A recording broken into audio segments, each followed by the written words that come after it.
सगळ्यांना आवाज येतोय का पहिलं ते सांगा, जे जॉईन झालेत ते. आणि आज आपल्याला जे काही गट ब आहे बरोबर, मेन्सला 2023च्या रिसेंटमध्ये जे सायन्समध्ये पहिल्यांदाच सायन्स हा मेन्सला पण आलेला आहे. तर कोणत्या लेवल पर्यंत क्वेश्चन विचारलेत किंवा त्याचा रोग कसा होता, राईट, आपल्याला ते सोडवता येऊ शकतात का, राईट, त्या विषयात किती मार्क येऊ शकतात किंवा आपण स्ट्रॅटेजी काय पाहिजे यावरती पण नंतर मी पुढच्या महिन्यात तुम्हाला पॉइंट्स देणारच आहे.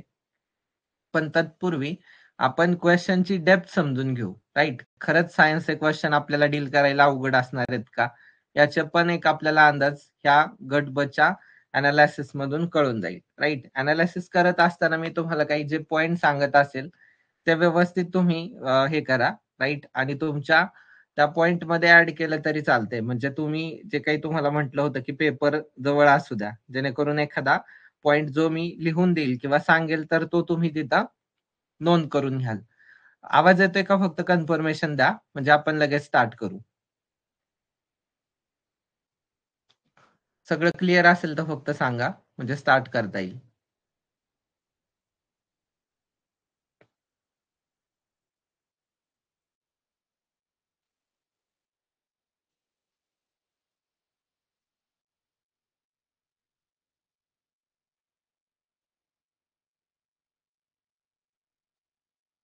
ओके, ठीक आहे, आपण स्टार्ट करूया.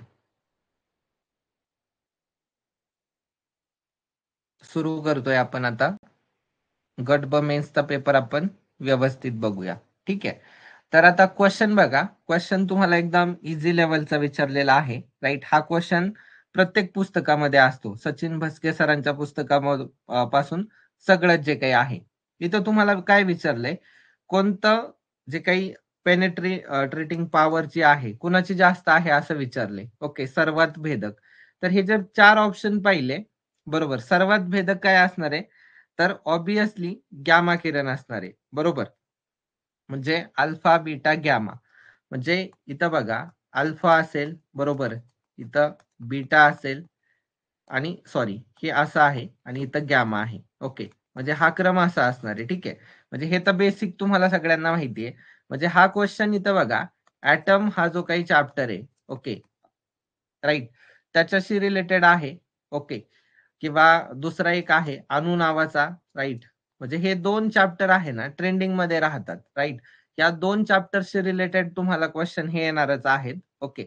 इथे एक इन्फॉर्मेशन आपण बघणार आहोत, की जे बेक्वेरल किरण आहेत, बरोबर. तर म्हणजे हेनरी जे काही बेक्वेरल आहेत, तर त्यांनी शोध लावला म्हणून त्यांचं नाव दिलेलं होतं. ते तर माहिती आहे. बेसिक मध्ये त्याच्यावरती पण मला वाटतंय ग्रुप सी ला क्वेश्चन येऊन गेलाय प्रिलिम्सला. बरोबर. यांचे जे गुणधर्म आहेत का, म्हणजे फरकावरती हमेशा प्रश्न विचारला जातो आणि त्यावरतीच क्वेश्चन विचारलेला होता. सगळ्यांना स्क्रीन वगैरे प्रॉपर दिसतेय का ते बरं ते पण सांगा बरं. थोडस एक मला वाटतंय शंका म्हणून विचारतोय. त्याबद्दल फक्त सांगा की दिसतंय प्रॉपर म्हणून. कमेंट करा.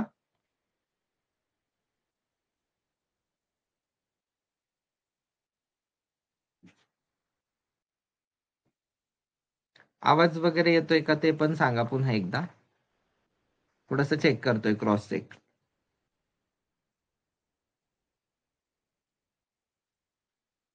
जेवढे जॉईन आहेत त्यांनी पटदिशी सांगायचं, म्हणजे जास्त टाइम नका घेत चालू, लवकर सांगा फक्त.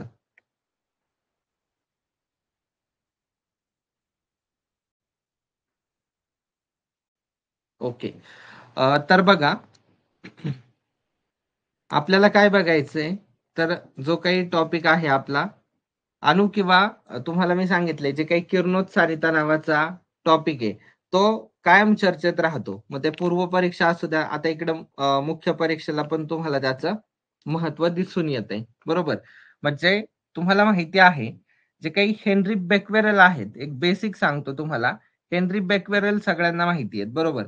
तर हेनरी बेक्वेरेल जे काही होते, त्यांनी युरेनियम, बरोबर, जे काही युरेनियम होतं आणि त्याचे जे काही कंपाऊंड होते, संयुग, त्याच्यावरती प्रयोग केलेला होता. आणि मग त्यांना ह्या किरणाचा शोध लावलेला होता, म्हणजे जे काही किरणोत्सार आहे, रेडिओ ऍक्टिव्हिटी.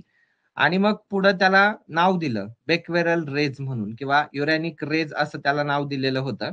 आणि त्याच्यामध्ये पुढं कालांतराने मेरी क्युरी आल्या, बरोबर. मी तर सांगतोय, तुम्ही तुमच्या पेपरवरती नोट डाउन केलं तरी चालेल. मेरी मेरी क्युरी यांनी काय सांगितलं, की जो किरणोत्सार आहे, ओके, म्हणजे जे काही रेडिओ ॲक्टिव्हिटी आहे, तर ती फक्त केंद्रकाशी संबंधित आहे. म्हणजे एक गोष्ट लक्षात ठेवा, जो काही किरणोत्सार आहे, तर तो फक्त केंद्रकाशी संबंधित आहे. ओके. केंद्रकित यांनी फोकस केलं. मेरी क्युरी यांनी काय सांगितलं, जो काही रेडिओ ॲक्टिव्हिटी किंवा किरणोत्सार आहे, तर तो फक्त कशाशी संबंधित आहे? केंद्रकाशी संबंधित आहे. हे कोणी सांगितलंय? तर मेरी क्युरी यांनी. म्हणजे त्यांनी संपूर्ण अणूशी संबंधित नाहीये असं सांगितलं. फक्त कशाशी संबंधित आहे? केंद्रकाशी. ओके. तर ही गोष्ट लक्षात ठेवा फरक. म्हणून तर तुम्हाला माहिती आहे, ज्या मेरी क्युरी होत्या, त्यांना रसायनशास्त्र असू द्या, नाहीतर भौतिकशास्त्र, ह्या दोघांमधलं पण नोबेल मिळाले आणि त्या एकमेव महिला आहेत. हे तुम्ही करंटच्या बुकमध्ये पण ते कायमच असतं सिम्प्लिफाईडमध्ये. बरोबर. हे तर बेसिक आहे. म्हणजे हे लक्षात ठेवा. आणि मग याच्यानुसारच पुढे तुम्हाला माहिती आहे, जे काही बेक्वेरल रेज आहेत किंवा ज्याला युरॅनिक रेज असं म्हटलं जातं, त्याच्यामध्ये 3 प्रकारची किरणे आहेत. मग इथं हीच दिली आहेत. यांच्यावरतीच तुम्हाला बेसिक वरती कोणते म्हणजे जे काही पेनिट्रेटिंग पॉवर सगळ्यात जास्त कोणाची आहे विचारलंय, तर ती गॅमा किरणांची आहे. तो क्रम पण मी तुम्हाला सांगितला. ओके. आता बेसिक काही इतर गोष्टी पण आपल्याला बघायच्यात, की ज्या इम्पोर्टंट आहेत तुमच्या परीक्षेच्या दृष्टीने. ठीक आहे. आता इथं बघा, तुम्हाला इथं स्वभाव सांगितलाय, म्हणजे थोडक्यात इकडं गुणधर्म दिलेले आहेत. तर अल्फा कण लक्षातच ठेवायचं, त्याचं चिन्ह हे आहे. बीटा किरणाचं हे चिन्ह आहे, गॅमाचं हे चिन्ह माहित असावं. धनप्रभारित आहेत. ओके. पॉझिटिव्ह चार्ज आहे. इथं निगेटिव्ह चार्ज आहे बीटा किरण आणि इथं उदासीन आहे. म्हणजे हा गुणधर्म स्वभाव कसा आहे ते तुम्हाला माहिती पाहिजे. हेलियमच्या अणुकेंद्रकाप्रमाणे अल्फा कण असतात किरण. इकडं बीटा म्हटलं की इलेक्ट्रॉन प्रमाणे असतात आणि इकडं इलेक्ट्रोमॅग्नेटिक रेडिएशन स्वरूपात हे असतात गॅमा किरण. लक्षात असू द्या. हे प्रभार वगैरे तुम्हाला येणार नाही, राईट. वस्तुमान पण तुम्हाला सहसा विचारलं जाणार नाही. पण इथं माहिती असू द्या फक्त, की बाबा हे चार्ट मध्ये बघू शकता. पण वेग लक्षात ठेवा. राईट, याच्यावरती पण क्वेश्चन येऊ शकतो. राईट, इथं सगळ्यात जास्त आहे प्रकाशाच्या वेगा इतका. म्हणजे हे असं असणार आहे. ओके. इथं प्रकाशाच्या वेगाच्या 90%, इथं प्रकाशाच्या वेगाच्या 99% आणि इथं प्रकाशाच्या वेगा इतका. म्हणजे जर तुम्हाला कधी वेगाबाबत, स्पीड बाबत विचारलं, तर गॅमा, बीटा, अल्फा असा तो क्रम आहे. जसं आपण आत्ताच्या ह्या प्रश्नाबाबत बघितलाय, तो माहिती असू द्या. इथं बघा, आयोनायझेशन पॉवर जी काही आहे ही वेगळी आहे बरं का. तिथं पेनिट्रेशन पॉवर विचारलेली आहे, भेदन क्षमता. ओके. इथं बघा, ही जी पॉवर आहे, इथं अल्फाला जास्त आहे. तिथं आपण इथं क्वेश्चन बघा तुम्ही व्यवस्थित. इथं कोणती, एकच मिनिट. इथं बघा कोणती पॉवर, म्हणजे इथं पेनिट्रेटिंग पॉवर हे विचारली आहे. ओके. म्हणजे कोणाची भेदन क्षमता जर सर्वात जास्त आहे, म्हणजे इथं भेदक शब्द वापरलाय, बरोबर. आणि इथं काय आहे तुम्हाला व्यवस्थित लक्षात आलं असेल. इथं वेगळा मुद्दा आहे हा. ते बघा, इथं आयोनायझेशन पॉवर आहे. ओके. तर इथं सर्वात जास्त कुणाची आहे, तर ती अल्फा किरणांची आहे. म्हणजे अल्फा, इथं बीटा, राईट, आणि मग गॅमा असा तो क्रम येणार आहे. म्हणजे हा एक पॉइंट लक्षात ठेवा, हा दुसरा पॉइंट. आणि इथं विद्युत चुंबकीय क्षेत्राचा परिणाम काय होतो ह्या जे काही रेज आहेत त्याच्याबाबत. इथं ऋण ध्रुवाकडे वळतात. ओके. कारण हे पॉझिटिव्ह आहेत म्हणून ऋणाकडे वळणार आहेत. ओके. इथं बीटा आहे, ऋण प्रभारित आहेत म्हणून इथं पॉझिटिव्हकडे वळणार आहेत. हे असं लक्षात ठेवा थोडंसं. आणि इथं परिणाम होत नाहीये. इकडे हे उदासीन आहेत, इथं काही परिणाम होत नाही. इथं उत्सर्जन झाल्याच्या नंतर समजा अल्फा किरणांचं उत्सर्जन झालं, बीटांचं झालं किंवा गॅमाचं झालं, तर काय होतं? इथं बघा, अल्फा किरणांचं उत्सर्जन झालं तर अणुअंक 2 ने कमी होतो आणि अणुवस्तुमानांक 4 ने कमी होतो. याच्यावरती पण तुम्हाला क्वेश्चन विचारलाय. ओके. बीटा किरण जर उत्सर्जित झाली, अणुअंक 1 ने वाढतो. हा एवढाच एक पॉइंट लक्षात ठेवायचा. आणि गॅमा किरण जर उत्सर्जित झाली, तर याच्यात काहीच बदल होत नाही. ओके. ऑटोमिक नंबर आणि ऑटोमिक मास नंबर याच्यामध्ये काहीच बदल होत नाही. हे तुम्हाला सरळ सरळ दिसलंय. म्हणजे हे काही पॉइंट इथं तुम्हाला लक्षात ठेवायचंय. हे बेसिक आहे. सगळ्या स्टेट बोर्ड मध्ये, एनसीईआरटी मध्ये पण तुम्हाला पाहायला मिळेल. राईट. हे तुम्ही लक्षात ठेवा. आणि हे 2 पॉइंट तुम्ही एक लुकआउट करून ठेवा. ओके. म्हणजे फक्त माहित असू द्या. राईट. इथं काही तुम्हाला सहसा विचारणार नाही. पण एक इन्फॉर्मेशन म्हणून तुम्ही बघू शकता. जे विचारणारे पॉइंट आहेत, तर ते आपण जे आता चर्चा केलेले आहेत, तर ते आहेत. म्हणजे बेसिक मध्ये तुम्हाला माहिती असू द्या. एक मेन साठीचा तुमचा चॅप्टर इथं आपल्याला डिकोड झाला. तर तो आहे किरणोत्सारिता, जो की प्रिलिम्सला पण आहे आणि मेन्सला पण आहे. Radio activity. ओके, लक्षातच ठेवा. म्हणजे याच्यामध्ये तुम्हाला पुढे जाऊन ते पण सांगतो की बाबा जे काही आपण म्हणतो की अर्धायू काल काय आहे, हाफ लाईफ पिरियड, राईट, तो कसा काढायचा, राईट. उद्या तुम्हाला जर विचारलं की किरणोत्सारी जो काही ऱ्हास होत असतो, किरणोत्सारी ऱ्हास, त्याचा दर जो काही आहे, राईट, तर तो कसा मोजला जातो वगैरे, त्या पण बेसिक गोष्टी आहेत. एकदा आपण सायन्सचं जे लेक्चर घेतलेले आहेत, राईट, ते एकदा बघून घ्या. बेसिक मध्ये तुम्हाला ह्या गोष्टी कळून जातील. ते सगळं आपण घेतलंय, घेतलं नाही असं काहीच नाहीये. त्यामुळं मी तुम्हाला सांगितलं की जे रेकॉर्डिंग आहे, रेकॉर्डेड लेक्चर आहेत, ते नक्की बघा. ते आपल्याला ह्या बॅच मध्ये पण आहेत, ते अवेलेबल करून दिलेत. हे बेसिक साठी खूप गरजेचं आहे. तुम्हाला क्वेश्चन बघा, राईट, हा सूर्य आणि हा जयद्रथ आहे, हे काही जास्त वेगळं विचारलं जाते, अवघड आहे असंही काही नाही. आपल्याला ऍटलिस्ट 10 ते 12 जे काही क्वेश्चन येणार आहेत, त्याच्यापैकी 8-9 जरी आले, राईट, 9-10 त्या रेंजला आले तरी वेल अँड गुड आहे, राईट. एखादा अर्धा चुकणारच आहे. तुम्हाला पैकीच्या पैकी 12च्या 12 मार्क येणार नाही सायन्स मध्ये, पॉसिबल नाही, राईट. त्याच्यात इतर पण सायन्स अँड टेकचे आहे वगैरे, ते क्वेश्चन सोडून हे जे आपण प्युअर जे विज्ञानाचे आहेत, तर त्याच्यावरती थोडस लक्ष देतोय. त्याच्यानंतर दुसरी घटना तुम्हाला याच्यामध्ये प्रेडिक्शन सांगतो, व्यवस्थित करायचं, राईट. पॉइंट म्हणजे आता ते घेतलेलंच आहे मी लेक्चर मध्ये, पण तुम्हाला सांगतोय. इथं बघा, जे काही फिजन नावाचा प्रकार आहे, राईट, तो एक तुम्हाला प्रॉपर करायचा आहे. ओके, फिजन आणि फ्युजन फरक आहे. फिजन आणि फ्युजन ह्या दोन कन्सेप्ट करून ठेवा. त्याची एक्झाम्पल, ओके, एक्झाम्पल पण घेतलेत, सगळं घेतलंय. तर हे एकदा प्रॉपर बघून घ्यायचंय. ओके, म्हणजे फ्युजन मध्ये काय होतंय, कोणी ते सांगितलेलं आहे वगैरे, तिथलं जे काही शास्त्रज्ञ आहे. ऍटम बॉम्ब म्हटलं की तुम्हाला काय होतंय, तर फ्युजन आहे. उद्या तुम्हाला फ्युजन विचारलं तर काय होतंय ते पण माहिती पाहिजे, त्याची एक्झाम्पल. किंवा जे काही तुम्हाला बघा, एक राज्यसेवेला क्वेश्चन विचारलेला होता, D2O, बरोबर, त्याच्यावरती जड पाणी, राईट, हेवी वॉटर.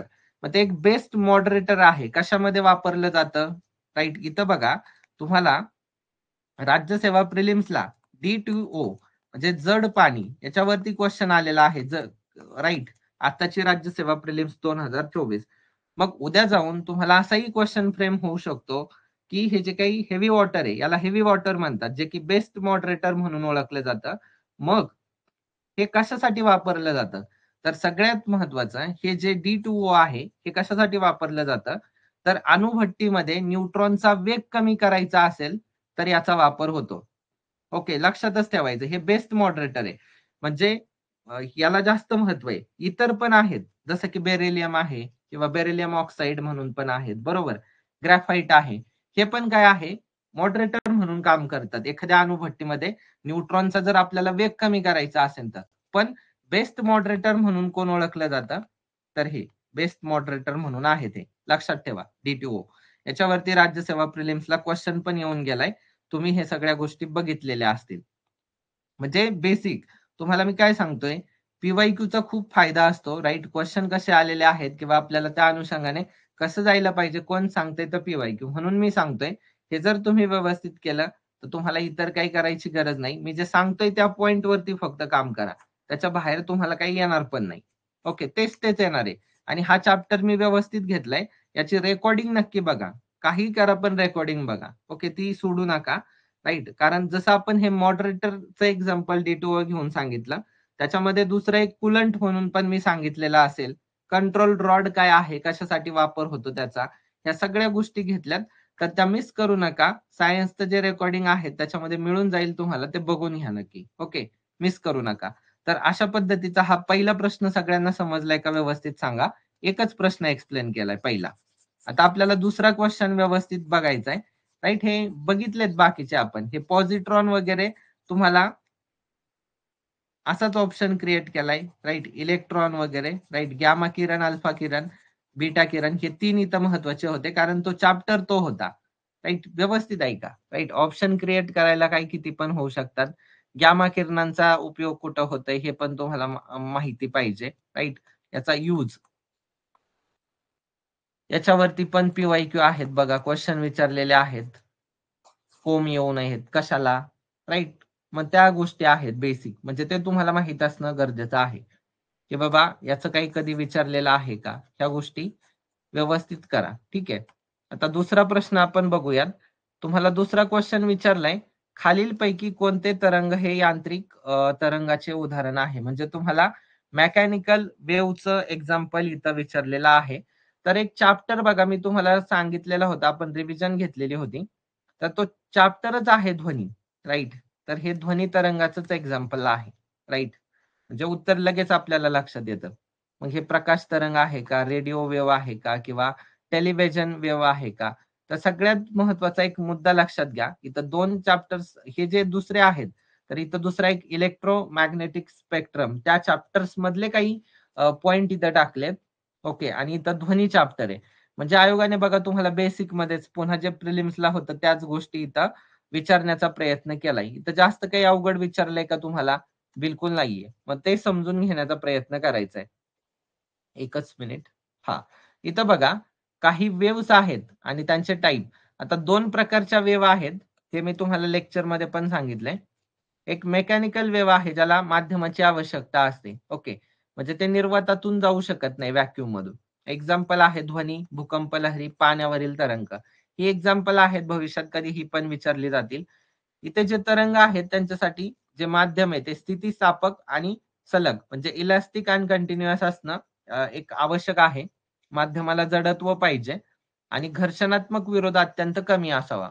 या काही अटी आहेत मेकॅनिकल वेव्हज बाबतच्या, राईट? आणि इथं तुम्हाला दुसऱ्या वेव्ह आहेत इलेक्ट्रोमॅग्नेटिक वेव्हज, राईट? ज्याला नॉन मेकॅनिकल वेव्हज असंही म्हणतात. आता इथं ह्या ज्या वेव्ह आहेत तर विद्युत आणि चुंबकीय क्षेत्रांच्या दोलनामुळे तयार होणारे जे तरंग आहेत त्यांना इलेक्ट्रोमॅग्नेटिक वेव्हज म्हणतात. ह्या तरंगाच्या प्रसारासाठी माध्यमाची आवश्यकता नसते. इकडं असते, इथं नसते. उलट आहे. एक पाठ केलं की दुसरं पाठ होतं. असं मी लेक्चरमध्ये कायम म्हणायचो. निर्वातातून किंवा इतर माध्यमातून जाऊ शकतात. कारण हे जाऊ शकत नाहीयेत ना, हे जातात. राईट? एक पाठ केलं की दुसरं काय असू शकतं आपल्याला अंदाज लावता येतो. इथं बघा, एक्झाम्पल प्रकाश आहे म्हणजे लाईट, एक्स-रेज आहे. त्याच्यानंतर टीव्ही आहे, मोबाईल सिग्नल वगैरे, राईट? आणि इलेक्ट्रोमॅग्नेटिक तरंगांनाच काय म्हणतात? Non mechanical waves. इथं पण कंसामध्ये दिलंय. तर हे बेसिक होतं त्याचं. हे बेसिक तुम्हाला जाणून दिलंय. आता जे मेकॅनिकल वेव्हज आहेत का, बरोबर? कोणत्या वेव्हज आहेत? Mechanical waves. इथं बघा, तुम्हाला कशावरती क्वेश्चन विचारलाय? Mechanical waves. तर याच्यामध्ये थोडंसं तुम्हाला डिटेल घेऊन जातो व्यवस्थित टू द पॉइंट. ओके. तर इथं बघा, ह्या ज्या मेकॅनिकल वेव्हज आहेत याचे 2 प्रकार आहेत. बरोबर? 2 प्रकार आहेत. ते एक्झाम्पल जाऊ द्या. इथं बघा, हे जे 2 आहेत काय, याच्यावरती एक्झाम्पल मी सांगतो तुम्हाला. इथं बघा, ट्रान्झर वेव्ह आहे, अवतरंग. म्हणजे याची व्याख्या बघा, ही इम्पॉर्टंट आहे. एखाद्या म्हणजे ज्या तरंगामध्ये किंवा एखाद्या म्हणजे एखादं एक्झाम्पल घ्या, की बाबा समजा तरंग आहेत. तर ज्या तरंगामध्ये कणांचं विस्थापन हे तरंग प्रसरणाच्या दिशेला लंब असते. प्रसरणाच्या दिशेला लंब आहे. ओके. त्याला काय म्हणायचं? ट्रान्झर वेव्ह. ओके. म्हणजे अवतरंग असं म्हणतात. इंग्लिशमध्येच लक्षात ठेवा. मराठीमध्ये थोडंसं अवघड जात असेल तर. मग इथं म्हणेल पाण्यामधील तरंग. हे काय आहे? ट्रान्झर वेव्ह. इथं बघा एक्झाम्पल दिलंय. आणि इथं तुम्हाला दिसत असेल, की जे काही अ, विस्थापन आहे ते कशा पद्धतीने होतंय. बरोबर. प्रसारणाच्या दिशेला लंब स्वरूपात ते होतंय. बरोबर. तर तो एक मुद्दा लक्षात घ्या. त्याला अवतरंग म्हणतात. पाण्यातील तरंग, विद्युत चुंबकीय पट्टा, क्ष-रे वगैरे, एक्स-रे किरणं जी आहेत ती. आणि अणुतरंगामध्ये म्हणजे लॉन्जिट्युडनल वेव्हजमध्ये इथं काय आहे? कणांची हालचाल ही तरंग प्रसारणाच्या दिशेशी समांतर असते. इथं बघा, ही अशी समांतर हालचाल तुम्हाला झालेली दिसते. ओके. म्हणजे ध्वनी तरंग. इथं ध्वनी, गिटारची तार वगैरे तुम्हाला आहे. म्हणजे लॉन्जिट्युडनल म्हटलं की समांतर, कीवर्ड लक्षात ठेवायचा. अवतरंग म्हटलं की लंब, प्रसरणाच्या दिशेला लंब. एक-एक कीवर्ड वरती काम करायचं. स्मार्ट अभ्यास करणारा विद्यार्थी हवा आहे एमपीएससीला. तो मुद्दा लक्षात ठेवा. तुम्ही जर सगळं पाठ करायचा प्रयत्न केला तर होणार नाहीये. ओके. तुम्हाला थोडासा स्मार्ट टेक्निक्स व्यवस्थित काय आहे, प्रश्न व्यवस्थित वाचण्याची कला आत्मसात करावी लागेल. त्याच्यासाठीच हा प्रोग्राम आहे. म्हणजे त्याच्यासाठीच मी एवढं सगळं तुम्हाला करून देणार आहे. जेणेकरून लक्षात येईल की कसं टॅकल करायचंय. आता मॅटर वेव्ह नावाचा एक मुद्दा आहे. तो लक्षात घ्या. कोणत्याही गतिमान पदार्थाशी संबंधित असणारे जे तरंग आहेत त्यांना मॅटर वेव्हज म्हणतात. कधी जर विचारलं भविष्यात तर एनसीईआरटी मध्ये आहे हे. त्यामुळे लक्षात ठेवा किंवा याचा अभ्यास क्वांटम फिजिक्स मध्ये केला जातो हे तुम्हाला माहिती पाहिजे. म्हणजे त्या फेज ऑफ वेव्हज मध्ये इथं तरंगामध्ये दोलन होणाऱ्या माध्यम कणाची अवस्था दर्शवणाऱ्या राशीला इथं फेज म्हणतात. ओके.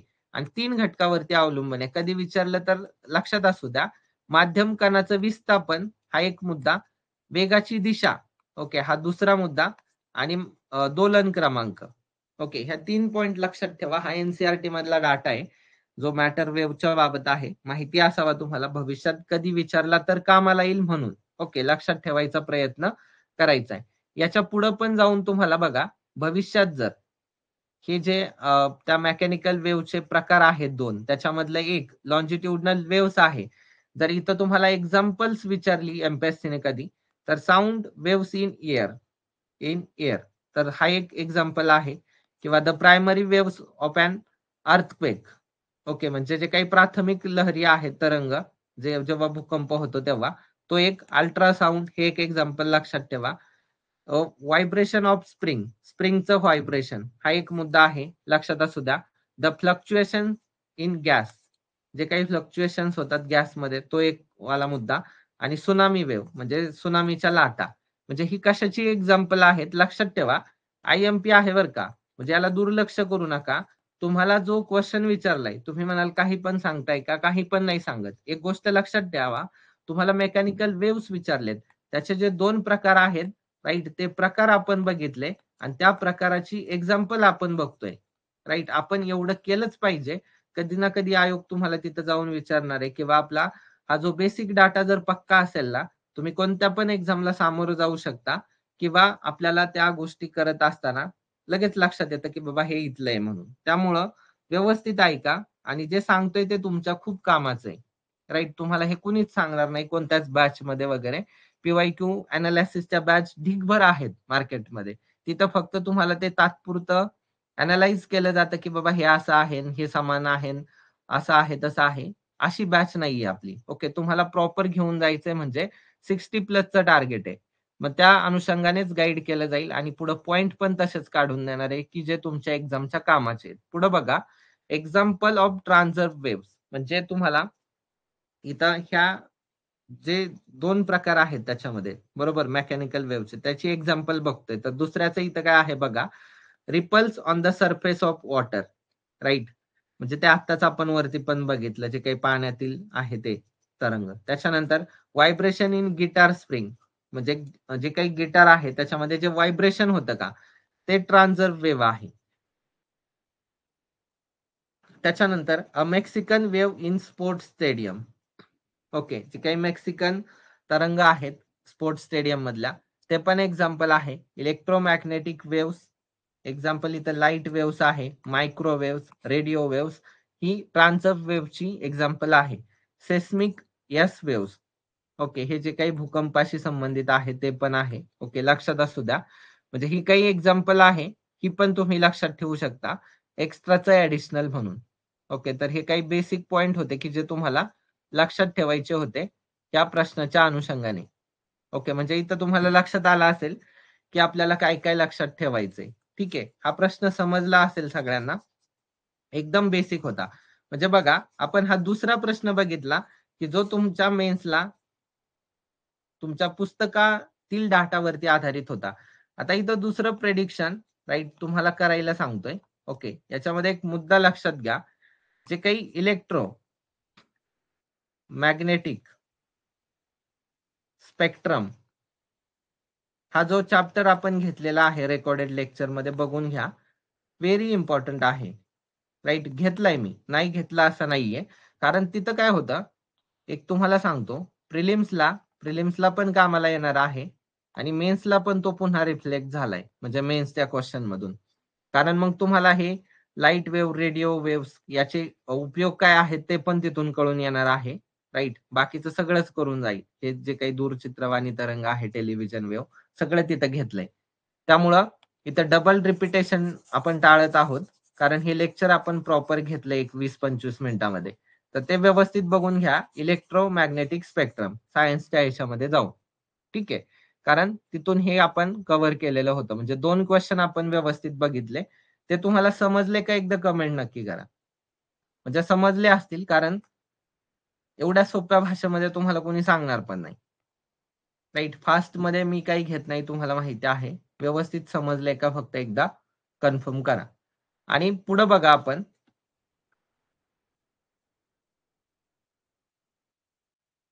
एकच मिनिट हा.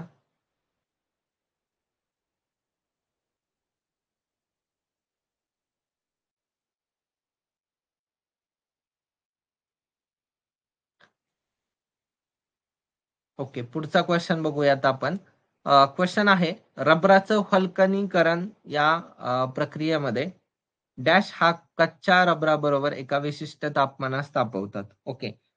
हा क्वेश्चन तुम्हाला विचारलेला आहे. बघूया त्याच्या बाबत पण काय आहे ते. तर हा याचं उत्तर सल्फर आहे. सल्फर सोबत तापवतात तो. ओके. आता इथं तुम्हाला वल्कनायझेशन ऑफ रबर हे थोडासा एक टफ कॅटेगरी मधला आहे. राईट.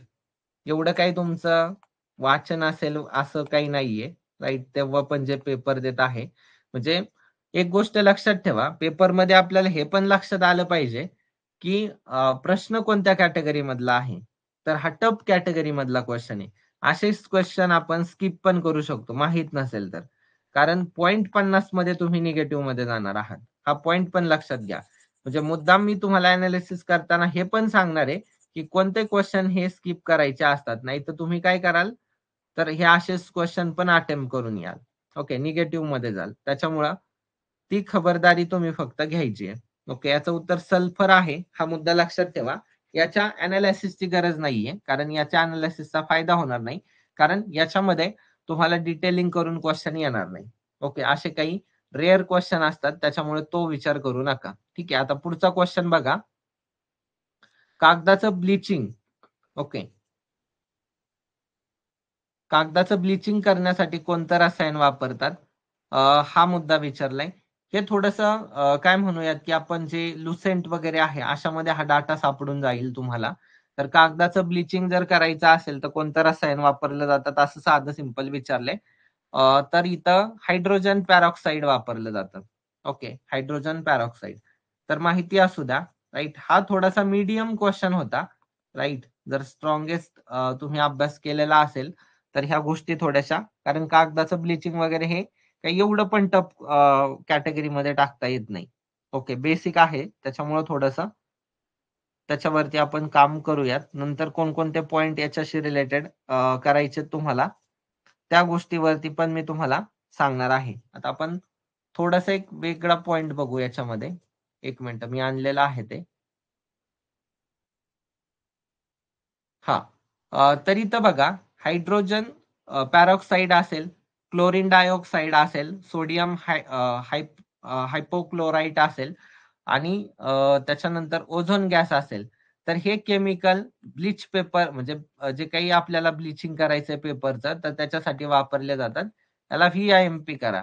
म्हणजे नुसतं हायड्रोजन पॅरॉक्साईडच नाही वापरत, क्लोरीन डायऑक्साईड पण वापरतात, सोडियम हायपोक्लोराईड पण वापरतात आणि ओझोन गॅसेस पण वापरतात. म्हणजे हे मुद्दे लक्षात घ्या. ओके, याच्याशी रिलेटेड आहेत. सो तुम्हाला माहिती असावेत की बाबा जे काही कागदाचं ब्लिचिंग आहे पेपरचं, राईट, त्याच्याशी रिलेटेड विचारले तर ह्या गोष्टी आहेत. म्हणजे हे नायट्रोजन, आर्गॉन, अल्कोहोल वगैरे येतच नाही. ओके. आता काही अशी रसायनं आहेत केमिस्ट्रीमध्ये. एक पॉइंट लक्षात ठेवा, म्हणजे त्यावरती मी तुम्हाला PDF बनवून नक्की देईल, जे की लुसेंट मध्ये सापडेल किंवा कुठं पण जे काही आहे तर ते मी तुम्हाला गॅदर करून देईल. म्हणजे महत्वाची रसायनं आहेत की ज्याच्यावरती त्याचा यूज कुठं होतो किंवा काय वगैरे याच्यावरती बेसिक मध्ये क्वेश्चन विचारले जातात. तर हा लुसेंट मधून क्वेश्चन होता. हा एक मीडियम कॅटेगरी मधला क्वेश्चन होता. जरी एखाद्याचा थोडासा बेसिक अभ्यास आहे तर त्याला देखील म्हणजे किंवा त्या सोर्सेस पर्यंत पोहोचलेले आहेत तर त्यांना हे क्वेश्चन थोडेसे डील करायला सोपे जातात. तर ऑप्शन मोठा आहे असं काही उत्तर मी सांगणार नाही. राईट. मूर्खपणा आहे तो, सरळ सरळ जर बोलायचं झालं तर. त्यामुळं असलं काही नाहीये आपल्याकडं. तुम्हाला मी व्यवस्थित अभ्यास आधारित सगळ्या गोष्टी सांगणार आहे. हे मी पहिलं पण तुम्हाला सांगितलंय. नाही तर काही जण ते म्हणतात की बाबा बघा इथं समान आहे, बरोबर, समान लेटरने सुरू होतं, मग याच्यामध्ये एक उत्तर असेल. हा काय आहे? हा मूर्खपणा आहे. बरोबर. अशी उत्तर आपण काढतो. याला ट्रिक वगैरे काहीतरी म्हणतात. बरोबर. हे असं काही नसतंय. त्यामुळं उगाच काही पण एक्स्ट्राचं डोकं लावायचं नाही. आपल्याला जे अभ्यास कामाला येतो का, तर तिथं ह्या गोष्टी काम करत नाही. त्यामुळे काही पण नाही हे करायचं. ओके, हा मुद्दा लक्षात असू द्या. ठीक आहे. तर हायड्रोजन पॅरॉक्साईड जे काही आहे, तर त्याच्यामध्ये एक एक मुद्दा लक्षात घ्या. जे हायड्रोजन पॅरॉक्साईड आहे, एक कॉमन चॉईस आहे bleaching secondary fibres and high yield pulp साठी. ओके. क्लोरीन डायऑक्साईड आहे, हे ऑक्सिडायझिंग एजंट आहे की जे ब्रायटन्स अँड सोल्युबलायझिंग लाइनिंग केलं जातं. ओके. इथं मुद्दा लक्षात द्या. जे ऑक्सिडायझिंग मध्ये काय यूज होतंय, तर क्लोरीन डायऑक्साईडचा यूज होतंय. सोडियम हायपोक्लोराईड जे काही आहे, तर हे पण ऑक्सिडायझिंग एजंट आहे. माहिती असू द्या. ओझोन गॅस हे पण तेच आहे, त्याच्याशी रिलेटेडच आहे. ओके. बाकी सगळीकडे सेम आहे म्हणून ते वाचून नाही दाखवलं. हे तिघांचंही सेमच आहे, तुम्ही बघू शकता. ठीक आहे. तर हे माहिती असू द्या. म्हणजे नुसतं इथं तुम्हाला हायड्रोजन पॅरॉक्साईड नाहीये, हे पण आहेत की एजंट की बाबा यांचा पण यूज तिथं होतंय. म्हणजे ह्या गोष्टी तुम्हाला तिथं माहिती असाव्यात म्हणून मी फक्त सांगितल्यात. तर हा पण प्रश्न कव्हर झाला. ओके. तर आता याच्यानंतर पुढचा जो क्वेश्चन आहे, तर हा पण त्या लुसेंट मधूनच विचारलेला आहे. म्हणजे ते पुस्तक खूप मोठं आहे. ओके. त्याच्यामुळे तिथून क्वेश्चन कव्हर होतात. तर मोरचूत बघा, म्हणजे ब्लू व्हिट्रिऑल आहे. राईट. आता हे मराठी नाव आहे, पण ब्लू व्हिट्रिऑल म्हणतात त्याला. हे कोणत्या आजाराचं निदान करताना रक्त तपासणी करता वापरतात. रक्त आहे, रक्त. बरोबर. मग निमोनियासाठी वापरतात, अॅनिमियासाठी वापरतात, मलेरिया का टायफॉइड. तर याचं उत्तर एक लक्षात घ्या. रक्तक्षय आहे, अॅनिमिया. त्याच्यासाठी हे मोरचूद वापरतात. तर तो मुद्दा तिथे लक्षात असू द्या. ओके. म्हणजे बेसिक आहे. आता हे ब्ल्यू व्हिट्रिऑल नेमकं काय आहे, तर ते एक गोष्ट समजून घ्या. तर ब्ल्यू व्हिट्रिऑल हे असं असतंय बघा. तर हे ब्राईट ब्लू क्रिस्टलाइन कंपाऊंड आहे, copper sulphate, that is use in many industrial application. म्हणजे याचा यूज कुठं होतंय, तर इथं सगळ्या गोष्टी आपण दिल्यात. ओके. Copper sulphate, right. आणि हे जे काही आहे त्याचं बघा, CuSO4 हे नाव पण तुम्ही PYQ मध्ये बघितलं असेल, म्हणून तर ते विचारलंय ना. सगळ्यात महत्वाचा पॉइंट. तर ब्ल्यू व्हिट्रिऑल लक्षात ठेवा. आता कलर पण कसा आहे, तुम्हाला कलर वरून पण ते लक्षात राहील. ओके. लक्षात ठेवा, इंडस्ट्रियल ऍप्लिकेशन्स मध्ये त्याचा यूज होतोय. मेनी मेनी म्हटलंय म्हणजे खूप साऱ्या. ओके. तर तो पॉइंट आहे तिथं. आता हे बाकीचे काय आहेत, आता हे तुम्हाला माहिती आहे. आपला डिसीज जो चॅप्टर आहे, रोग, राईट, तो आपण जो घेतला होता, तो जरी बघितला तरी तुम्हाला ह्या बाकीच्या गोष्टी क्लिअर होतील. विषम ज्वर, फुफ्फुसाचा दाह, सगळे घेतलंय मी. फुफ्फुसाचा दाह कुठं होतोय, राईट, तुम्हाला आठवलं पाहिजे मी जर घेतलंय तर. तर तो प्लेग मध्ये होतोय. राईट. एखादा रोग तुम्हाला आठवला पाहिजे ना. प्लेग मध्ये होतो, बरोबर. म्हणजे त्याचा कारक कोण आहे त्या प्लेगचा, एर्सिनिया पेस्टिस नावाचा आहे, बरोबर. मग प्रसार कसा होतो, जे काही आपल्या घरात उंदीर घुस वगैरे असतात त्यांच्या मार्फत होतो. 3 अवस्था आहेत त्याच्यामध्ये. ब्युबॅनिक आहे, न्यूमोनिक आहे आणि सेप्टिसेमिक आहे. त्या 3 अवस्था तुम्हाला पाहायला मिळतील कशामध्ये, ते जे प्लेग आहे त्याच्यामध्ये. मग प्लेगची लस आहे त्याच्यावरती. म्हणजे बेसिक काही गोष्टी माहिती असेल ना, तर त्याचा उपयोग होतो आपल्याला, राईट. त्याच्यामुळे ते नाकारायचं नाही. त्याच्यानंतर टायफॉइड, मग त्याच्या बाबत पण आपण सगळ्या गोष्टी घेतल्यात. किंवा जे काही हिवताप आहे, बरोबर, हिवताप. मग हिवताप म्हणजे मलेरिया. मग त्याचा कारक 2 आहेत. एक प्लाझ्मोडियम वायवॅक्स म्हणून आहे आणि प्लाझ्मोडियम फल्सीफेरम म्हणून आहे.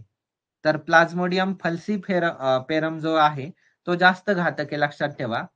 जे काही अनाफिलिस डास आहेत, तर मादी त्याच्यामध्ये जे काही आहे, अनाफिलिस डास आहे त्याच्यामध्ये मादी डास जो आहे त्याच्या चावण्याद्वारे हा पसरतो, राईट. याच्यावरती उपाय काय आहेत वगैरे सगळं बघितलंय आपण बेसिक मध्ये. उपाय म्हटलं की जे काही क्लोरोक्विन नावाचं औषध आहे, राईट, म्हणजे उपचारासाठी, किंवा आर्टेमिसिनिन नावाचं आहे. तर ह्या गोष्टी आपण चर्चा केलेल्या आहेत. हे हे ते बेसिक आहे. हेच माहिती नसेल तुम्हाला, तर मग त्या गोष्टी इथं लक्षात येणार नाही ह्या प्रश्नाचं उत्तर. ओके. म्हणजे तुम्ही असं इलिमिनेट करून पण ह्या उत्तरापर्यंत पोहोचू शकत होतात. पण कधी तुम्हाला माहित असेल तर. नाहीतर येणार आहे का पोहोचता तिथपर्यंत? नाही. मग त्यामुळे ह्या बेसिक गोष्टी लक्षात ठेवा. इथं तुम्हाला डिसीज, रोग हा चॅप्टर पण एक आपल्याला प्रिडिक्शन म्हणून आपण घेऊ शकतो. आणि ह्या ज्या काही अशा वेगळ्या गोष्टी आहेत इथं ह्या क्वेश्चन मधल्या, जसं की हे रसायन कोणतं, म्हणजे तुम्हाला सांगितलं ना, काही महत्वाचे एक घटक आहेत, की बाबा ज्यावरती क्वेशन विचारला जातो. वेगवेगळ्या प्रोसेस आहेत, त्याच्यावरती क्वेशन विचारला जातो. तर काही अशा महत्वाच्या प्रोसेसचा आणि जे महत्वाचे रसायन आहेत, तर त्याच्यावरती एक पीडीएफ करून तुम्हाला नक्की देईल. त्याचा यूज तुम्ही नंतर रीडिंगमध्ये करू शकता किंवा ते पॉइंट तुम्ही थोडेसे नोट डाउन नंतर करून ठेवा. ठीक आहे. आता तुम्हाला क्वेशन विचारलेला आहे पुढचा ऑर्थ्रोपोडा बद्दल. ओके, म्हणजे बेसिकच क्वेश्चन आहे. हे सुद्धा आपण घेतलेलं आहे. आपण घेतलं नाही असं तुम्हाला काही सहसा भेटायचंच नाही. हे पण घेतलंय. तर ऑर्थ्रोपोडा जे काही आहे, तर एकच मिनिट हां. हे जे ऑर्थ्रोपोडा आहे, तर हे यांचे गुणधर्म विचारलेत म्हणजे बेसिक आहे. हा प्रश्न एक्झाममध्ये चुकायला पाहिजे का? बिलकुल नाही. बेसिक वरती तुम्हाला क्वेश्चन विचारलेला आहे. तर याच्यामध्ये बघू आपण काय काय बरोबर आहे, काय चुकीचं आहे कळेल आपल्याला. अ, सर्वात मोठी फायलम आहे. हां, हे तर बरोबरच आहे. त्यानंतर स्केलेटन कायटिन नाही. इथं चिटिन नाही. मराठीत नाही ते लक्षात येत. इथं बघा कायटिन आहे. म्हणजे ते बरोबर आहे. त्याच्यानंतर खंडित शरीर आहे. म्हणजे सेगमेंटेड बॉडी असते का त्यांची? बिलकुल असते. द्विपक्षीय सममिती म्हणजे बायलॅटरली सिमेट्री बॉडी आहे का त्यांची? हो आहे. म्हणजे हे सगळे वैशिष्ट्य त्यांचे आहेत का? तर ऑब्वियस आहे. म्हणजे ऑल ऑफ द अबोव्ह अ, ब, क, ड हे त्याचं योग्य उत्तर आहे. इथपर्यंतच थांबायचंय का आपण? नाहीये. थोडंसं माहिती असणं गरजेचं आहे. आता हे तिथं पण बघितलंय आपण, राइट? लेक्चरमध्ये पण आहे. पण मुद्दाम तुम्हाला काही इन्फॉर्मेशन आपण इथं बघा, सरळ-सरळ हायलाइट करून दिलेलं आहे. द्विपार्श्व सममित, खंडीभूत, सेगमेंटेड आलं का लक्षात? कीवर्ड वरती काम आहे. एक्झाममध्ये हाच स्मार्टनेस तुम्हाला कामाला येतो. सर्वात जास्त आढळणाऱ्या प्राण्यांचा संघ. तेच एक्झाम मधलंच. ओके. ऑर्थ्रोपोडा म्हणजे छोट्या तुकड्यांनी ओके सेगमेंटेड तुकड्यांनी जोडून तयार झालेली रचना. त्रिस्तरीय शरीर आहे यांचं. देहगुहा युक्त आहे. बरोबर. एकलिंगी प्राणी आहेत. त्याच्यानंतर सर्व प्रकारच्या अधिवासात आहे. पाणी, जमीन, हवा. कायटिन युक्त बाह्य कंकाल एक्झोस्केलेटन. आलं का लक्षात तुमच्या? हायलाइट करून दिले बघा. कायटिन युक्त. म्हणजे जे सोर्सेस मी तुम्हाला सांगतोय किंवा ज्या गोष्टी मी शिकवलेल्या आहेत, तर त्या एक्झाम ओरिएंटेड आहे. ही गोष्ट तुम्हाला तिथे लक्षात आली असेल. ओके. म्हणजे जे सांगितलं होतं, राइट, त्या गोष्टी फायद्याच्याच आहे तुमच्या. राइट, प्रिलिम्स असू द्या, मेन्सला असू द्या. मग एवढं जर प्रॉपर तुम्हाला जिथल्या तिथं मी सांगतोय, तर त्या गोष्टी थोड्याशा व्यवस्थित ऐका. राइट, तुमचाच फायदा आहे त्याच्यामध्ये. पुढे ही एक्झाम्पल आहे. झुरळ, खेकडा, विंचू, कोळी, गोम, फुलपाखरू वगैरे हे बेसिक मध्ये माहिती आहे तुम्हाला. आता एक महत्वाचा चार्ट आहे. तर तो चार्ट अशा काही स्वरूपाचा आहे. हा चार्ट मी लेक्चर मध्ये पण घेतला होता. ओके. ऑर्थ्रोपोडाचा आहे. चार्ट त्याचाच आहे. आता याच्यामध्ये काही तुम्हाला वेगवेगळे गण आहेत. याच्यावरती पण परीक्षेत प्रश्न आलेत का? तर ऑब्वियस आलेले आहेत. राइट. आणि त्याची चर्चा पण आपण केलेली होती. पण इथं आपण व्यवस्थित बघू. याच्यामध्ये एक-एक बघू. याच्यामध्ये ऑनिकोफोरा आहे. इथं बघा तुम्हाला दिसतंय सरळ-सरळ. म्हणजे ज्यांना पंजे आहेत, तर त्याच्यामध्ये पेरिपॅटस आहे. ओके, लक्षात असू द्या. पुढं पॅटॅस्टोमिडा हे नामशेष आहेत. म्हणजे हे विचारलं जाणार नाही. ओके. याच्यामध्ये हे आहे, ते विचारलं जाणार नाही. नामशेष झाले कारण. हे एक महत्वाचं आहे. केलिकॅराटा विचारलं जाऊ शकतं. याच्यामध्ये मेरिस्टोमॅटा आणि अॅराकेनिडा आहे. ओके. मग इथं झिजोफिरामध्ये तुम्हाला हे लिमुलस टॅकिप्लिस आहे, ज्याला जिवंत जीवाश्म लिव्हिंग फॉसिल असं म्हटलं जातं. लिमुलस किंवा टॅकिप्लिसला, जे की मेरिस्टोमॅटामध्ये आहेत. हे असं तुम्ही थोडंसं लक्षात ठेवायचा प्रयत्न करा. आणि मेरिस्टोमॅटामध्ये युरोटेरिडा जे आहेत, त्याच्यामध्ये युरिप्टेरस आहेत. विंचू, अॅरॅकिनिया, पॅराब्युथस, कोळी, वाळवी ही एक्झाम्पल तुमच्या परीक्षेसाठी महत्वाची आहेत. राइट. युरोटेरिडा, मेरिस्टोमॅटा, केलिकॅराटा. म्हणजे मेन काय आहे केलिकॅराटामध्ये तुम्हाला हे विंचू, अॅरॅकिनिया, पॅराब्युथस, कोळी, वाळवी वगैरे पाहायला मिळतात. पायकोगोनिडामध्ये एकच आहे, निम्फॉन म्हणून आहे. ओके, इथं दिसतंय तुम्हाला बघा. निम्फॉन म्हणून आहे. एक आहे तेवढं एक्झाम्पल लक्षात ठेवायचा प्रयत्न करायचा. आता हे पुढं बघा, हे भरपूर आहेत. राइट. हे काय करत बसू नका. हे क्रस्टेसियामध्ये आहेत. ही एक्झाम्पल तुम्हाला वाचून घ्यायची असेल तर वाचून घ्या. कधी ही नावं विचारली एक्झाम्पल मध्ये, तर तुम्हाला ही कशामध्ये आहेत विचारलं, तर ही ऑर्थ्रोपोडामध्ये आहेत हे तरी माहिती. म्हणजे एकदा वाचून घेतलं तर कामाला येईल. राइट. ही सगळी वाचून घ्या तुम्ही. ओके. वाचून इथं वाचून घ्या लिहितो. नाही तर काही जण वाचायचे सुद्धा नाहीत. ओके, वाचून घ्या. कशासाठी वाचून घ्यायची आहेत? तर ही नावं जर कधी मेन्सला विचारली हा गट कशातला आहे, तर हा ऑर्थ्रोपोडा मधला आहे. हे ऍडव्हान्स लेवलचं जे सांगितलंय तुम्हाला ते लक्षात ठेवा फक्त. ओके, क्वेश्चन आला तर कसा येऊ शकतो. आणि हे जे इथं बघा, हे वर्ग आहेत सगळे इथं, पॉरोपोडा, डिप्लोपोडा, चिलोपोडा, सिम्फायला, हे पण काय आहेत, वर्ग आहेत, हे पण माहिती असू द्या. आता हा जो इन्सेक्टा वर्ग आहे का, हा व्हेरी इम्पॉर्टंट आहे. याच्यावरती आजपर्यंत पण क्वेश्चन विचारलेत.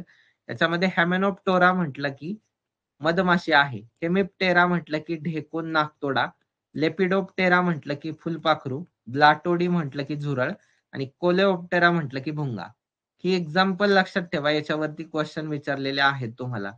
क्वेश्चन विचारलेत, पुढे भविष्यात पण विचारतील. आणि हे जे पेरिपॅटस आहे, हे ऍनेलिडा आणि ऑर्थ्रोपोडाची कनेक्टिंग लिंक आहे, ज्याला वॉकिंग वर्म असं म्हटलं जातं. हे पेरिपॅटस कुठं आहे? ऑनिकोफोरा मध्ये आहे. उद्या हे पण विचारू शकतात, हे पण IMP आहे की कुठं आहे ते, राईट. म्हणजे पेरिपॅटस काय क्वेश्चन कसा फ्रेम होऊ शकतो की बाबा ऍनेलिडा आणि ऑर्थ्रोपोडाची जी कनेक्टिंग लिंक आहे पॅरिपॅटस, तर ते कशामध्ये आहेत, म्हणजे त्यांचा संघ कोणता आहे ऑर्थ्रोपोडामध्ये, तर ऑनिकोफोरा आहे. हा पॉइंट लक्षात ठेवा. किंवा ते पॅरिपॅटस आहेत, हे पण तुम्हाला माहिती पाहिजे. तर अशा पद्धतीने थोडस स्मार्ट वर्क करणं गरजेचं आहे, राईट. अभ्यास सगळे करतात, राईट, पण रिझल्ट सगळ्यांचा येत नाही. तर ते कारणच ते आहे की बाबा थोडस आपण मॅक्रो लेवलला काम करत नाही, किंवा विचाराची जी लेवल आहे ती वाढवत नाही. त्यामुळे GS मध्ये कमी स्कोर राहतो. हे माझं प्रामाणिकपणे मत आहे. तुम्हाला हे समजलंय का मी सांगितलेलं, फक्त सांगा, म्हणजे आपल्याला नेक्स्ट क्वेश्चन वरती जाता येईल. चला कमेंट करा. जे लाईव्ह करतायत ना त्यांना खूप फायदा होणार आहे. कारण लाईव्ह करणारे हे काही की व्यवस्थित फ्लो मध्ये असतात, त्यांचं तिथल्या तिथंच होऊन जातं. पुन्हा त्यांना रेकॉर्डिंग पण किती पण वेळा ऐकायला अवेलेबल आहे. असं नाही की ते रेकॉर्डिंग परत नाही ऐकू शकत, पण लाईव्ह केलं की तात्पुरतं होऊन जातं लगेचच्या लगेच. आणि बाकीचे रेकॉर्डिंग मग बघू, आज बघू, उद्या बघू, असं बघता बघता बघतच राहतो आपण. तर जे आता नंतर रेकॉर्डिंग ऐकणार आहे त्यांनी उद्यापासून जे लेक्चर होणार आहे त्याला लाईव्ह यायचं, राईट. तुमच्यासाठीच आहे ते, राईट. तुम्ही काही क्वेश्चन पण विचारू शकता. लाईव्हला जर कमी जण असतील तर क्वेश्चन विचारता येत नाहीत. ओके, हा तुमचं नुकसान आहे त्याच्यामध्ये, माझं काही नाहीये. मी व्यवस्थित माझं काम करणारच आहे, पण तुम्ही पण तुमच्या साईडने ह्या गोष्टी थोड्याशा लक्षात घेतल्या पाहिजेत. ओके, आता पुढचा क्वेश्चन बघू, जाऊ द्या. इथं पुढचा जो क्वेश्चन आहे तुम्हाला काय विचारलंय, तर जे काही चांद्रयान 3 आहे, बरोबर, चांद्रयान 3, तर त्याचं वस्तुमान किती होतं हे विचारलेलं आहे, म्हणजे मास विचारलंय. तर ते करंट बेस क्वेश्चन होता. 3900 किलोग्राम एवढं त्याचं वजन आहे, राईट आहे. तर हे करंट मधलं होतं त्याच्यामुळे काय नाही, 3900 किलोग्राम एवढं होतं, लक्षात असू द्या. एक प्रेडिक्शन सांगतो तुम्हाला. ओके, आता आपण इयरबुक मध्ये, ओके, इयरबुक मध्ये जे काही आदित्य मिशन आहे, ओके, ते व्यवस्थित करून ठेवा. आदित्य मिशन हे प्रेडिक्शन आहे. आदित्य मिशन किंवा अजून एखाद्या नंतर मला वाटलं, पण हे व्हेरी इम्पॉर्टंट आहे. या मिशनशी रिलेटेड काहीतरी तुम्हाला सायन्सच्या अनुषंगाने क्वेश्चन विचारला जाऊ शकतो. ओके, नंतर काय वाटलं तर मी सांगेलच, तुम्ही काळजी करू नका. आता हे पुढे बघा, वनस्पतीच्या पानावर कोणत्या घटकाच्या कमतरतेमुळे दिसून येतं? इंटरफेनल क्लोरोसिस. म्हणजे इंटरफेनल क्लोरोसिस जे काही आहे ते वनस्पतीच्या पानावरती कोणत्या घटकाच्या कमतरतेमुळं दिसून येतं, असा क्वेश्चन तुम्हाला इथं विचारलेला आहे. तर मग त्याच्यावरती पण आपण चर्चा करूया. चला अगोदर उत्तर सांगतो हवं तर. ओके, उत्तर कळालं पाहिजे, बरोबर ना. तर इंटरफेनल क्लोरोसिस जे काही आहे तर ते लोहाच्या कमतरतेमुळे होतं. ओके, म्हणजे आयर्न, हे त्याचं योग्य उत्तर असणार आहे. तर बघूया आपण काय काय आहे ते, किंवा काय गोष्टी आहेत बेसिक इथं पहिल्यांदा लक्षात घ्या तुम्ही. जे काही पोषण द्रव्याच्या कमतरतेमुळं काही रोग होत असतात वनस्पतीमध्ये. नायट्रोजन मुळे काय की फुल येत नाही. ओके, म्हणजे फुल येत नाही, फुल न येणे. फॉस्फरस मुळे वाढ थांबते, ग्रोथ, राईट. फॉस्फरस म्हटलं की ग्रोथशी रिलेटेड आहे. नायट्रोजन म्हटलं की फ्लावर शी रिलेटेड आहे, थोडंसं लक्षात असू द्या. पोटॅशियम म्हटलं की ब्राऊन सोर्चिंग आहे किंवा curling of leaf tip, right, हे होतं. मॅग्नेशियम म्हटलं की पानांचा आकार लहान आहे, राईट. कॅल्शियम म्हटलं की फळे कमी येतात. मॅग्नीज म्हटलं की पानावरती डाग आहे. ओके, मॅग्नीज म्हटलं की पानावरती काय डाग आहे. सल्फर म्हटलं की पाने पिवळी पडतात. ओके, जस्त म्हटलं की पाने गळतात. कॉपर म्हटलं की साल गळते झाडाची. तांबे म्हटलं की एक्झांथिमा आहे. ओके, हा मुद्दा लक्षात ठेवा. राईट, हे काही बेसिक मध्ये. आता हे जे काही इंटरव्हेनियल क्लोरोसिस आहे, तर हे yellowing of the tissue between leaf veins caused by lack of chlorophyll. आता हे क्लोरोफिलच्या कमतरतेमुळे होतं. सगळ्यात महत्वाचा पॉइंट. ओके, आणि येलोईंग ऑफ द टिश्यू इथं हायलाइट पण केलंय. म्हणजे इथं बघा अशी पानं थोडीशी अशी पिवळी पिवळी पडताना तुम्हाला दिसत आहेत. म्हणजे बेसिक लक्षात आलं असेल की काय आहे. म्हणजे क्लोरोफिल हे पिगमेंट आहे that gives plant their green colour. बरोबर. म्हणजे क्लोरोफिल काय करतं की बाबा हिरवा कलर देतं, पण इथं येलोईंग होते. म्हणजे थोडीशी पानं पिवळी पडताना तुम्हाला पिक्चर मध्ये दिसत आहेत. म्हणजे लक्षात आलं असेल इंटरव्हेनियल क्लोरोसिस नेमकं काय आहे. ओके, आणि ते कशामुळे होत आहे, तर न्यूट्रिएंट डेफिशियन्सी आहे, लॅक ऑफ आयर्न. म्हणजे याचं उत्तर काय आहे, लोह. लक्षात आलं का, तुमच्या प्रश्नाचं उत्तर आहे लोह. ओके, मग न्यूट्रिएंट डेफिशियन्सी म्हणजे मॅग्नीज पण आहे त्याच्यामध्ये, मॅग्नेशियम आहे. Okay, basic. त्याच्यामुळे ते इंटरव्हेनियल क्लोरोसिस होतं. म्हणजे आयर्न, मॅग्नीज, मॅग्नेशियम ह्या गोष्टी तिथं लक्षात ठेवायचा प्रयत्न करा. प्रश्नामध्ये काय दिलंय तुम्हाला, आयर्नच आहे ऑप्शन मध्ये. हे बोरॉन, कॅल्शियम, नायट्रोजन हे नाहीच आहे. म्हणजे मॅग्नेशियम वगैरे असतं तर ठीक होतं बाबा, हा प्रश्न रद्द झाला असता. पण ऑप्शन मध्ये एकच आहे ना, त्यामुळं ती बेसिक गोष्ट लक्षात ठेवायची. मॅग्नेशियम, मॅग्नीज एकच आहे. ओके, किंवा आयर्न वगैरे ह्या गोष्टी तिथं लक्षात ठेवा. मग त्याच्यामुळे इथं काय काय होतंय, तर न्यूट्रिएंट डिफिशियन्सी तर आहेच. पीएच इम्बॅलन्स होतंय. म्हणजे सॉइल काय करते, ऍसिडिक ऑर अल्कलाइन. म्हणजे हे पण इफेक्ट होतंय त्याच्यावरती. किंवा इंजर्ड रूट्स आहेत, म्हणजे पुअर रूट ग्रोथ. म्हणजे ह्या इंटरव्हेनियल जे काही क्लोरोसिस आहे त्याच्यामध्ये मुळांची जी वाढ आहे तर ती त्याच्यामध्ये पण प्रॉब्लेम येत आहे. सरळ सरळ इथं दिलंय तुम्हाला त्याच्यामुळे. किंवा एक्सेसिव्ह न्यूट्रियन्स आहे. म्हणजे जर जास्त न्यूट्रियंट्स जर आले, ओके, तर त्याच्यामुळे सुद्धा इंटरव्हेनियल क्लोरोसिस होत आहे. ओके, म्हणजे जर जास्त प्रमाणात न्यूट्रियंट्स असतील तर त्याच्यामुळे पण हे होत आहे.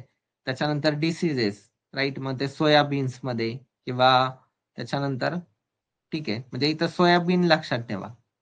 राईट, उद्या हे पण विचारतील. आयोग काही कुठं जाईन सांगता येत नाही. राईट, म्हणजे कोणत्या प्लांट मध्ये वगैरे होतो वगैरे असं पण कधी विचारतील. तर बेसिक आहे वगैरे त्या गोष्टी तिथं लक्षात ठेवा. जास्त काही डीप मध्ये जाऊ नका, इम्पॉर्टंट. पण ह्या पॉईंटच्या अनुषंगाने तुम्हाला काही महत्वाचे फंगल डिसीज सांगायचे जे की प्लांट वरती आहेत. हा एक कॉमन डिसीज आहे, पावडरी मिल्ड्यू. याच्यावरती तुम्हाला पीवायक्यू मध्ये क्वेश्चन पण विचारलेले आहे. ओके, तर हे काय होतंय, पावडरी मिल्ड्यू एक कॉमन डिसीज आहे that appears as white or grey powdery growth on leaves. इथं बघताय तुम्ही कशा पद्धतीने ती होत आहे. आणि it can cause leaves to turn yellow, brown and die. म्हणजे इथं काय होतंय, येलो, ब्राऊन अँड डाई. तर हा मुद्दा लक्षात ठेवा. पावडरी मिल्ड्यू आहे, मग तो कशावरती होतो, गव्हावरती होतो की भातावरती होतो, क्वेश्चन आलाय तुम्हाला त्याच्यावरती. ओके, तो माहिती पाहिजे. त्यानंतर अर्ली ब्लाइट आहे. इथं तुम्हाला दिसतंय कशा पद्धतीने होते, तर बघा, rapidly spreading disease that affects tomatoes, potatoes, egg plants. Okay, म्हणजे एक गोष्ट लक्षात ठेवा, टोमॅटोज, पोटॅटोज, एग प्लांट्स किंवा पेपर्स याच्यावरती तो होतोय, तर मुद्दा लक्षात ठेवा. त्यानंतर डाउनी मिल्ड्यू आहे, कधी हे पण विचारतील. राईट, तर हा जो डिसीज आहे अफेक्ट्स यंग लिव्स, म्हणजे जे काही तरुण पानं आहेत. ओके, तरुण म्हणजे काय, आपण जसं ते त्या अर्थाने नाही घ्यायचे. म्हणजे की काय म्हणतो, यंग स्टेज मधली जी पानं आहेत त्याच्यामध्ये बघा, twigs and fruits. It spreads quickly in wet humid environments. Downy mildew पण लक्षात असू द्या. त्याच्यामुळे काय होतं की जी अर्ली स्टेज मधली पानं आहेत त्याच्यामध्ये ट्विग्स अँड फ्रुट्स. राईट, हा मुद्दा लक्षात ठेवा. म्हणजे इथं तुम्हाला फ्रुट्स वगैरे हा मुद्दा नाही लक्षात राहिला तरी चालतंय, पण हा जो आहे अफेक्ट्स यंग लिव्स हा मुद्दा लक्षात ठेवा. एवढं जरी लक्षात राहिलं तरी चालतंय. बेसिक आहे सगळं, थोडस एक माहिती असावी म्हणून. राईट, आणि जे कॉमन आहेत की जे खूप महत्वाचे आहेत, powdery mildew, early blight and downy mildew. तर हे 3 लक्षात ठेवा त्या प्रश्नाच्या अनुषंगाने. ओके, जास्त काही डीप मध्ये जाऊ नका. फक्त माहित असू द्या. आता हे प्रॉपर बघा, हे घेतलंय आपण नायट्रोजन कॅल्शियम कशाच्या कमतरतेमुळे काय दिसून येतं, एक बेसिक मध्ये तुम्हाला तो चार्ट सांगितलाय. आता हे पुढचं जे काही आहे तर हे खूप टफ आहे. ओके, एखादा म्हणून हे मी पाठ केलेलं आहे, पॉसिबल नाही. ओके, आता हे कोणतं एवढं कोणत्या याच्यामध्ये आहे वगैरे, हे असे क्वेश्चन स्किप करायचे असतात. ओके, सरळ सरळ सांगतो तुम्हाला, स्किप करायचे असतात. आता याचं उत्तर काय आहे, तर याचं उत्तर 3 आहे. ओके, म्हणजे हे 2च बरोबर आहे. ओके, आणि याचं काय अनालिसिस पण करू नका, त्याचा फायदा पण होत नाही. त्याच्यामुळं हे फक्त उत्तर माहिती असून घ्यायचं, म्हणजे जे काही आहे ते राईट, हे चुकीचं आहे. मग ते त्याचा अनालिसिस पण करू नका, ते पुन्हा त्याच्या अनुषंगाने क्वेश्चन येत नाही. असे एक दोन प्रत्येक विषयामध्ये तुम्हाला टफ क्वेश्चन टाकणारच आहे. ठीक आहे, याच्या अनालिसिसची गरज नाही. अनालिसिसची जिथं गरज आहे तिथं मी तुम्हाला सांगतोय की बाबा हे करायचंय म्हणून. आता हा जो शैवाळांचा गट आहे, बरोबर, तर इतर रंगद्रव्यांच्या जोड्या विचारल्यात म्हणजे इझी आहे. तुमचं जे बेसिक नॉलेज आहे त्याच्यावरती आधारित हा क्वेश्चन सुटून जातो. तर इथं बघा, सरळ सरळ दिसतंय क्लोरोफायसी म्हटले म्हणजे इथं तुम्हाला हे एकलाच जाणार आहे. क्लोरोफिल ए बी असणार आहे याच्यात. क्लोरोफायसे आहे ना, लगेच फायके लगेच कळून जातं तिथं क्लोरोफिल. म्हणजे ए ची जोडी एक असा असणारा ऑप्शन एकच आहे. एक्झामला तुमचं लवकर उत्तर येऊन गेलं. राईट, बाकी माहिती असू द्या नसू द्या बेसिक मध्ये. आता दुसरं काय आहे, फिओफायसी. इथं फ्ल्युकोझांथिन आहे. ओके, म्हणजे फ्युकोझांथिन. ओके, तो एक मुद्दा तिथं लक्षात असू द्या. रोडोफायसी म्हटले की फायकोइरिथ्रिन आहे आणि क्रायोफायसी म्हटले की फायकोक्रायसिन आहे. तर हे तिथं लक्षात असू द्या. पण याच्या अनुषंगाने एक मुद्दा तुम्ही लक्षात घ्या व्यवस्थित. आता हा क्वेश्चन तुम्हाला मी सांगतो पहिल्यांदा. इथं बघा, हे जे काही महत्वाचे थॅलोफायटामध्ये असणारे शैवाळ आहे त्यांच्याबाबत व्यवस्थित तुम्हाला माहिती असणं गरजेचं आहे. एक लाल शैवाळ आहे रोडोफायके, हे समुद्राच्या पाण्यामध्ये सापडतं. ओके, फायकोइरिथ्रिन. बघितलं का इथं रंगद्रव्य, हेच हेच विचारलंय तुम्हाला, वेगळं काही नाही विचारलेलं. याच्यामधली एक्झाम्पल पण करून ठेवा, कधीतरी परीक्षेला विचारली जातील. ग्रॅसिलॅरिया आहे, पोरफायरा, जेलिडियम, बट्रॅकोस्पर्मम, पॉलिसायफोनिया, राईट, आणि अन्न साठा करणारी रचना फ्लोरिडीन स्टार्च मध्ये आहे. हे एनसीआरटी मध्ये आहे, लक्षात ठेवा. ठीक आहे, तपकिरी शैवाल म्हणजे फिओफायके आहे, हे पण समुद्री पाण्यात सापडतं. इथं झांतोफिल आहे बघा, झांतोफिल, राईट, हेच रंगद्रव्य. त्यानंतर लॅमिनेरिया आहे, सरसॅगम, फ्युकस, डिक्टोइटा, इक्टोकॉर्पस, आणि अन्न साठा करणारी रचना तुम्हाला लॅमिनॅरिन आणि मॅनिटॉल मध्ये पाहायला मिळते. हरित शैवाळ बघा, इथं क्लोरोफायके, हेच विचारलंय तुम्हाला. राईट, एक्झामला काही वेगळं विचारलंय का? खूप नाहीये. बेसिक इथं बघा, क्लोरोफिल हे रंगद्रव्य. याच्यामधली एक्झाम्पल नक्की लक्षात ठेवा. उल्वा ओल्वा वॅक्स आहे, स्पायरोगायरा, क्लॅमिडोमोनास, ऍस्टिबुलारिया, युलोथ्रिक्स, आणि अन्न साठा करणारी रचना म्हटलं की रायनोइड्स. ओके, आता इथं तुम्हाला नेक्स्ट कधी क्वेश्चन जोड्या लावायला आला तर हे पण विचारतील की बाबा शैवाळ आणि ही मग ते कुठं कोणते आहेत वगैरे, ह्या बेसिक वरती, किंवा कशामध्ये कोणतं शैवाळ आहे, ह्या बेसिक गोष्टी तुम्हाला तिथं माहिती असू द्या. ओके, एवढ्यावरच तुम्ही थांबायचं नाहीये. जे काही बघा, आता हे थॅलोफायटा इथं तुम्हाला रिफ्लेक्ट झाला, बरोबर. एकच मिनिट, इथं तुम्हाला थॅलोफायटा, बरोबर, थॅलोफायटा रिफ्लेक्ट झाला. उद्या ब्रायोफायटा, बरोबर, ब्रायोफायटा, टेरिडोफायटा. ओके, हे व्यवस्थित करायचंय. किंवा टेरिडोफायटा झाल्याच्या नंतर तुम्हाला माहिती आहे जे काही ऍडव्हान्स मध्ये आहे, एनजीओ, जिम्नो वगैरे, ते पण करायचंय. हे घेतलंय का? आपण घेतलंय. ओके, रेकॉर्डेड लेक्चर बघा. ओके, नक्की बघा, हे तुमचं सगळं कव्हर होऊन जाईल, काहीच राहणार नाही. ओके, एकदा बघा, तुमच्या गोष्टी लक्षात राहतील. तर हा तो प्रश्न होता, राईट, बेसिकच होता, एक्झाम मध्ये सुटायला पाहिजे होता. पुढचा जो क्वेश्चन विचारलाय तुम्हाला, आंतरतारकीय अंतरे प्रकाश वर्ष ह्या एककात मोजतात, ते तर त्यांनी सांगितलंय. मग एक प्रकाश वर्ष म्हणजे याच्यातलं कॅल्क्युलेटेड किती आहे ते तुम्हाला विचारलंय. तर याचं योग्य उत्तर हे 2 आहे, 9.46 आणि 1015 यम, हे जे आहे तर त्याचं योग्य उत्तर आहे. हे कुठं होतं, जे मी ज्या सोर्सेस मधून शिकवतं, तर त्या सोर्सेसमध्ये ऑब्विसली होतच. इथं बघा, हे तेच आहे. आलं का लक्षात? हे तेच आहे. म्हणजे तुम्हाला, आणि प्रकाश वर्ष हे अंतराचं एक आहे, काळाचं नाहीये. हा पॉइंट पण लक्षात ठेवा बेसिक मध्ये. म्हणजे बेसिक जर तुम्ही व्यवस्थित मी सांगितलेल्या गोष्टी केल्यात ना, तुम्हाला जास्त काही अडचण येणार नाही. राईट, पण ते केलेलं पाहिजे. खगोलीय अंतरे मोजण्यासाठी ऍस्ट्रॉनॉमर्स, हे बघा, एक ऍस्ट्रॉनॉमिकल युनिट्स, उद्या याच्यावरती पण क्वेश्चन येईल कधीतरी. राईट, हे एक्सपेक्टेड, हे काय आलेलं नाहीये. Okay, expected.